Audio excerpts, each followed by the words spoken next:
Inflation is at a 40-year high. The Fed continues to raise interest rates on mortgages, making them 50% more expensive this year than they were this time last year.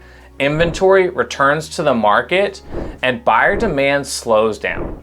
What does all of this mean for potential home buyers and sellers here in the South Carolina Midlands? Let's get into it. For those of you who don't know me, my name is Shaun Nichols. I'm the team leader for the Nichols Home Team powered by eXp Realty and a realtor here in the South Carolina Midlands. And I make videos consistently about what it's like to live, work, play, buy, sell, and invest here in the South Carolina Midlands. And if you enjoy content like this, or if you appreciate all the research we had to do to put this video together, do me a quick favor and give this video a like. Either way, let's go ahead and jump into the numbers. Now, probably the number one question that everybody's asking right now is what's happening with home prices and when are they gonna fall off? Especially with the US recession that was just announced. But it's important to note that just because the US is in a recession and the economy has slowed down does not necessarily mean that home prices are gonna fall.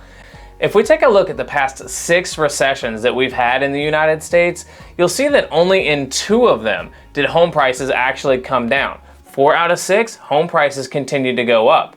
And the reason that the home prices went down in 2008 is the housing market is actually what caused the recession, not the other way around. So the question becomes, are home prices gonna come down? Let's take a look at what Dave Ramsey, a YouTube personality and personal finance coach, has to say about it. House prices are caused by one thing and one thing only: supply versus demand. How many houses are for sale versus how many buyers there are. Buyers are fewer in a bad economy, a high interest rate economy. There's fewer buyers, but they have to be less buyers than supply for house prices to go down. That's not going to happen. Thanks, Dave.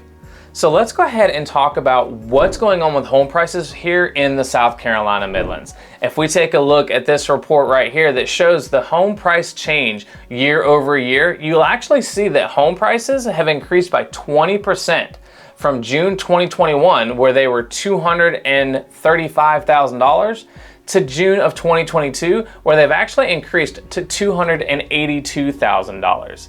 And as Dave said, home prices were not expecting them to come down at all. And according to Realtor.com, experts don't believe the market is in a bubble or a crash is in the cards, like during the Great Recession. The nation is still suffering from a housing shortage that has reached crisis proportions at a time when many millennials are reaching the age when they start to consider home ownership. That's likely to keep home prices high. So let's take a look at what experts are saying they expect home prices to do for the rest of 2022. If you take a look at this chart here, you'll see what Fannie, Freddie, CoreLogic, HPS, NAR, Zelman, and MBA are all projecting for home prices for the rest of 2022.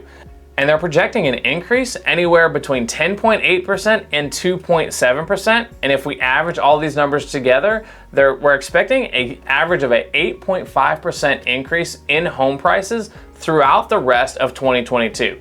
So if you're planning on waiting 3, 6, 9 months for home prices to come down, you're gonna be disappointed according to these experts, because everybody's pointing to a continued increase in home prices. And all of that is being driven by the inventory, that supply and demand. So let's talk about what's going on with the inventory. Luckily enough, we actually have seen an increase of inventory as more sellers decide to put their homes on the market and buyer demand backs off. We'll actually see in this chart here that we've had a 40% increase in inventory from June of 2021 to June of 2022, which is good news for buyers because there's more homes to choose from. But unfortunately, it's just not enough to bring prices down. You will have more homes to choose from and have less competition, but that just means we're gonna be going from 10 or 15 offers on every property to 2 or 3 offers on every property. So that's something to keep in mind as you're looking to put your home on the market, that we're starting to see that come down and the inventory and the competition is starting to increase. If you're thinking about buying a home, it's important to note that we are going to have more options, which gives you a little bit more of negotiation power, but we are still deeply in a seller's market where the sellers hold all of the cards. Let's take a look at what Danielle Hale, chief economist of Realtor.com, has to say about all this. She says active inventory continued to grow, rising 21% above 1 year ago. Keep in mind, Columbia, it's actually a 40% increase. In other words, we're starting to add more options, but the market needs to even more before home shoppers have a selection that's roughly equivalent to the pre-pandemic housing market. Now, one metric that real estate agents use to measure both supply and demand is what's called the month supply of inventory. Now, keep in mind, a healthy, balanced market has an average of 6 to 7 months worth of inventory currently on the market. As of right now, in June 2022, we have 1.3 months supply of inventory. Now, this is a 44% increase from this time last year, so it's moving in the right direction, but it's nowhere near what it needs to be for us to see a big shift in the market. We would need to 7 or 8 times the amount of inventory in order for us to see any type of shift where it becomes a buyer's market. With home prices continuing to rise and the Fed saying that they're going to continue to raise interest rates over the next few months, homes have become less and less affordable for the average buyer. And we can see this reflected in what's called the Housing Affordability Index. This is a number that shows how affordable a house is for the average person in America. And as you can see here in the Columbia area, it's an 84, which means it's dropped 16.8% from this time last year. So a good way to look at this is homes are becoming less and less affordable due to the increased payments. I think Graham Stephan actually explains this best when he says this. If you're in the market for a home and you're approved for a $1,500 a month payment, you could afford a $350,000 loan at a 3% interest rate. However, if rates increase to 6.5%, the maximum you could afford to borrow now is $240,000, which means you either need a bigger down payment or you have to buy something in a lower price point. Now, another way to think about it is this. When rates rise from 3 to 6%, a $350,000 home is going to cost you $622 per month extra for 30 years. So not only are homes more expensive than this time last year, but you can expect to pay more for the same priced home due to those increased interest rates. So another metric that we're going to want to take a look at, especially if you're thinking about selling your home, is the days on market until sale. If you take a look at this chart here, it'll actually show you that the average days on market until sale for June 2022 was 22 days. Now, this is important to you because as a seller, you're going to want to know how long you can expect it to take for your home to sell.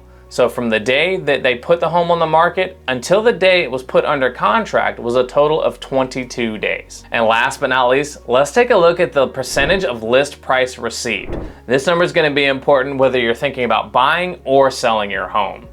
As a buyer, you're going to want to know how much you have to offer for a property in order to secure that contract. And as a seller, you're going to want to know how much you can expect from the sale of your home. So if a seller put their home on the market for $100,000, how much was the accepted offer on their home? And you'll see here that as of June 2022, the average percent of list price received was 101.1%. So as a buyer, that's important to note that on average, homes are still selling for more than they're put on the market for. So what do all of these numbers mean for buyers and sellers in the South Carolina Midlands? Well, for buyers, it means that you're gonna have increased inventory and more homes to choose from in this market. Now, you don't wanna wait too long because we are seeing home prices keep going up and homes becoming less and less affordable. Not only are home prices increasing, but the Fed's continuing to raise interest rates. And we can see that even on a $200,000 home, if the Fed raises the interest rates 1%, from 6% to 7%, we're gonna see an increase in prices of $159 per month for the next 30 years. So you're gonna wanna act now and not wait for this so-called housing crash that nobody thinks is gonna happen. What this means for you as a seller is that it's probably better to go ahead and list your home now than it is to wait, because even though home prices are continuing to increase, you're gonna see a lot less buyer demand, which means it's taking longer for your home to sell, and as more inventory hits the market, you're gonna see an increase in competition, which could put a downward pressure on your home price and force you to reduce that price. So if you need help with any of that, or if you're looking for more specific advice for your particular situation, I encourage you to book a call with my team here. I put links in the description for you to set up a quick 5-10 minute consultation just so that we can find out exactly what your situation is and how we can best move you forward in your real estate goals. If you have any questions, feel free to reach out and we look forward to serving you. And if you enjoyed this video, YouTube thinks that you're going to enjoy this video next. My name is Shaun Nichols with eXp Realty, and I'll talk to you later. Bye-bye for now.